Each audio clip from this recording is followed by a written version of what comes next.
പിടിക്കപ്പറമ്പ് ശ്രീ മഹാദേവ ക്ഷേത്രത്തിൽ തിരുവാതിര മഹോത്സവം ആഘോഷിച്ചു. ദേവസ്വം ഓഫീസർ എം സുധീർ ഉദ്ഘാടനം ചെയ്തു. ഉപദേശക സമിതി പ്രസിഡന്റ് ശോഭന അരവിന്ദാക്ഷൻ അധ്യക്ഷനായി. ക്ഷേത്ര മൂരാളൻ ഡോക്ടർ ശങ്കർ ഭട്ടതിരിപ്പാട് ഭദ്രദീപം തെളിയിച്ചു. ക്ഷേത്രം ഉപദേശക സമിതി സെക്രട്ടറി സുനിൽകുമാർ, വത്സൻ മൂർക്കത്ത്, മനോജ് കടവിൽ, അനിൽ കടവിൽ, ഭാസ്കരൻ വടക്കേടത്ത്, ഉണ്ണികൃഷ്ണൻ പഴമ്പിള്ളി, അനിലൻ കടവിൽ എന്നിവർ സംസാരിച്ചു.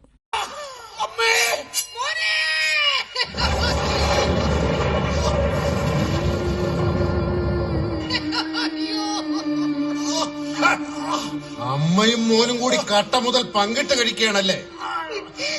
ക്ഷേത്രത്തിനുള്ളിൽ കയറി മോഷ്ടിക്കാൻ തക്ക കരൾ ഉറപ്പുണ്ടോടാ നിനക്ക്? സവർണ മേധാവിത്വം അടക്കി വാഴുന്ന ഈ രാജ്യത്ത് അവർണനായ നിനക്ക് അമ്പലമുറ്റത്ത് എന്ത് കാര്യം? എന്റെ മോനെ ഒന്നും ചെയ്യല്ലേ.